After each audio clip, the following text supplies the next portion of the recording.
Welcome to my YouTube channel biology with Preeti. तो friends, मैं आज आपके लिए हिंदी का वायरल पेपर जो है एमपी बोर्ड का 2021-22 लेकर आई हूँ। तो ये जो क्वेश्चन पेपर है ये टोटल 80 मार्क्स का है। इसकी टाइमिंग जो है 3 घंटे है और इसमें सभी क्वेश्चन जो हैं करने अनिवार्य हैं। और 1 से 5 तक के जो क्वेश्चन है वे ऑब्जेक्टिव क्वेश्चन है जिनके लिए 32 मार्क्स रखे गए हैं। और क्वेश्चन नंबर 6 से 15 तक के जो क्वेश्चन है वे 2 नंबर के हैं जिनके टोटल नंबर कितने हैं 30 हैं। और क्वेश्चन 16 से लेकर 19 तक के 3 अंक के पर्सन हैं जिनके जो मार्किंग है वो 75 है। और 20 से 23 तक के जो क्वेश्चन है वो 4 नंबर के हैं जिसके टोटल मार्क्स जो है 120 हैं। अब हम देखते हैं क्वेश्चंस क्या क्या हैं। भक्तिनीन सेवक धर्म में स्पर्धा करती थी, कौन करती थी? 4 ऑप्शन दिए गए हैं, राम, हनुमान, कृष्ण, लक्ष्मी। तो आपको यहाँ पर राइट आंसर देना है। चौके के गीले होने का भावार्थ है नए जीवन का उदय, वातावरण में नमी, भोजन के लिए तैयार होना या वातावरण में शुष्कता। तो राइट आंसर यहाँ पर हमें ऑप्शनल ये क्वेश्चन है इसमें टिक लगाना है। सिल्वर बैंडिंग से क्या अभिप्राय है? ऑप्शन है स्वर्ण जयंती, हीरक जयंती, रजत जयंती या कांस्य जयंती। 5 है ऑब्जेक्टिव 5 है विज्ञान के क्षेत्र में काम कर रही भारत की संस्थाएं हैं 4, 3, 5, 7। नेक्स्ट क्वेश्चन है विभानुभाव्या विचारी संयोगात रस निष्पत्ति है परिभाषा है आचार्य विश्वनाथ की, आचार्य भरत मुनि की, आचार्य भाम्य की, आचार्य मम्मट की। क्वेश्चन नेक्स्ट है टेढ़ी खीर मुहावरे का अर्थ है। ऑप्शन है खीर खाना, मीठी खीर या सरल कार्य या कठिन कार्य। अब क्वेश्चन नंबर क्या का जो सेकंड क्वेश्चन है वो है रिक्त स्थानों की पूर्ति कीजिए। शीरीष का पेड़ अपना रस किससे खींचता है? वायुमंडल से खींचता है या ओजोन मंडल से खींचता है? क्वेश्चन नंबर सेकंड है बुगलों के पंख के रचनाकार कौन है? रघुवीर सहाय या उमार शंकर जोशी।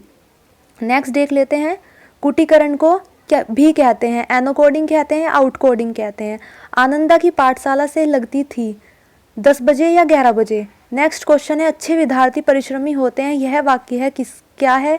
संयुक्त है या साधारण है? गद्य पद मिश्रित काव्य कहलाता है, चंपू काव्य या मुक्तक कार्य। लास्ट क्वेश्चन है इसका आधुनिक काल के जनक माने जाते हैं भारतेंदु हरिश्चंद्र या महावीर प्रसाद द्विवेदी। क्वेश्चन नंबर 3 है सही मैचिंग मिलानी है, जो सही जोड़ियों का मिलान कीजिए जैसे पहलवान की ढोलक, हरिवंश राय बच्चन, अतीत के पांव, हिंदी भाषा की लिपि, शब्द गुण, समाचार लेखन के। क्वेश्चन नंबर 4 है निम्नलिखित प्रश्नों के एक वाक्य में उत्तर लिखिए, 1 नंबर में आंसर देना है। राजभाषा से आप क्या समझते हैं? कविता का पहला उपकरण क्या है? यशोधर बाबू ने मैट्रिक की परीक्षा किस स्कूल से पास की थी? मैं पढ़कर लिखकर वकील बनूंगा, अछूतों के लिए कानून बनाऊंगा और छुआछूत को खत्म करूंगा, किसका कथन है? नेक्स्ट है कविता पंख लगाकर कहाँ कहाँ उड़ सकती है? राजा ने लुट्टन से क्या कहा? महाकाव्य में किन रसों की प्रधानता रहती है? क्वेश्चन नंबर 5 है सत्य असत्य वाक्यों का चयन कीजिए, क्रिया की विशेषता बताने वाले क्रिया विश्लेषण होते हैं, क्या ये सत्य है या असत्य है? शब्द शक्ति 4 प्रकार की होती है, सिंधु घाटी सभ्यता में पत्थर और तांबे का उपयोग होता था, लेखन का आशय यांत्रिक हस्त कौशल होता है। नेक्स्ट क्वेश्चन है पाठ रुपया व गजल में कवि ने स्वयं को देश पर न्यौछावर कर दिया, क्या यह सत्य है या असत्य है? मेरी कल्पना का आदर्श समाज पाठ के लेखक बाबा साहेब भीमराव अंबेडकर हैं। क्वेश्चन नंबर 6 है भक्तिनीन अपना वास्तविक नाम लोगों से क्यों छुपाती है? या तो आप ये कर सकते हैं, ऑप्शन में आएगा पर जिंगिंग पाव से आप क्या अभिप्राय है? क्वेश्चन नंबर 7 है बच्चे किस बात की आशा में निडों से झांक रहे होंगे अथवा रचना के संदर्भ में अंधड़ और बीज क्या है? क्वेश्चन नंबर 8 है सवैया छंद की परिभाषा उदाहरण सहित दीजिए, भ्रांतिमार अलंकार की परिभाषा उदाहरण सहित दीजिए। क्वेश्चन नंबर 9 है मुहावरों का अर्थ सहित वाक्यों में प्रयोग कीजिए, अपना उल्लू सीधा करना या खाक छानना, अथवा निम्नलिखित वाक्यों को शुद्ध कर लिखिए। शौक है तुम घायल हो गए, घर में चाय केवल नाम मात्र को बची है। क्वेश्चन नंबर 10 है कहानी व उपन्यास में कोई 2 अंतर लिखिए अथवा नाटक एवं एकाकी में कोई 2 अंतर लिखिए। क्वेश्चन नंबर 11 संचारी भाव से आप क्या समझते हैं? किन्हीं 4 संचारी भावों के नाम लिखिए या व्यंजक शब्द शक्ति की परिभाषा उदाहरण सहित दीजिए। क्वेश्चन नंबर 12 है जूझ कहानी के आधार पर बताइए कि लेखक की मां ने पाठशाला जाने में क्या सहायता की और अथवा मुहंजो दंडो के घरों की 2 विशेषताएं बताइए। क्वेश्चन नंबर 13 है फीचर लेखन से आप क्या समझते हैं अथवा बिंब क्या है? कविता में बिंब का क्या कार्य है? क्वेश्चन नंबर 14 है भाव पलवन कर लीजिए, मुल्क बदल जाए वतन तो वतन होता है अथवा उपसर्ग एवं प्रत्यय में अंतर लिखिए, होते हुए दोनों के एक उदाहरण दीजिए। क्वेश्चन नंबर 15 है छायावाद की 2 प्रवृत्तियां लिखते हुए 2 छायावादी कवियों का नाम लिखिए अथवा प्रगतिवाद की 2 प्रवृत्तियां लिखते हुए प्रगतिवादी कवि के नाम लिखिए। क्वेश्चन नंबर 16 है फणीश्वरनाथ रेणु अथवा हजारी प्रसाद द्विवेदी की निम्न बिंदुओं के आधार पर संयोगित रचनाएं विशेषताएं लिखिए। रचनाएं कोई दो। भाषा शैली। क्वेश्चन नंबर 17 है कुंवर नारायण अथवा रघुवीर सहाय की कविता काव्यगत विशेषताएं लिखिए। रचनाएं कोई दो। भाव्य पक्ष, कला पक्ष। क्वेश्चन नंबर 58 है आधुनिक भारत, इस पर शीर्षक एवं अनुच्छेद लिखिए अथवा जनसंख्या समस्या पर शीर्षक पर डॉक्टर तथा नागरिक का संवाद लिखिए।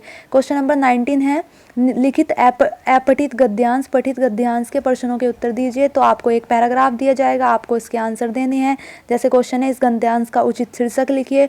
निष्पाण पत्थर को कैसे जीवांत बनाया जा सकता है। व्यक्तियों में विशेषताओं कब अर्थपूर्ण होती है। या दूसरा पैराग्राफ दिया जाएगा, आपको इसके आंसर सेलेक्ट करने हैं।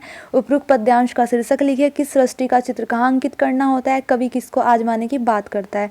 क्वेश्चन नंबर 20 है पद्यांश की संदर्भ प्रसंग सहित व्याख्या कीजिए। तो 2 पैराग्राफ दिए जाएंगे जिनमें आपको क्या करना है, संदर्भ प्रसंग की व्याख्या करनी है। क्वेश्चन नंबर 22 है उत्तर पुस्तिका में मूल्यांकन हेतु सचिव माध्यमिक शिक्षा मंडल भोपाल को आवेदन पत्र लिखने अपने मित्र को हायर सेकेंडरी कक्षा 12 की परीक्षा में प्रथम श्रेणी में उत्तीर्ण होने पर बधाई दे। क्वेश्चन नंबर 23 है किसी एक पर 120 शब्दों में निबंध लिखिए। कोरोना लक्षण एवं उपचार, स्वस्थ भारतीय अभियान, जीवन में कंप्यूटर की आवश्यकता, उत्तम विद्यार्थी, उन्नत राष्ट्र, बालिका शिक्षा का महत्व।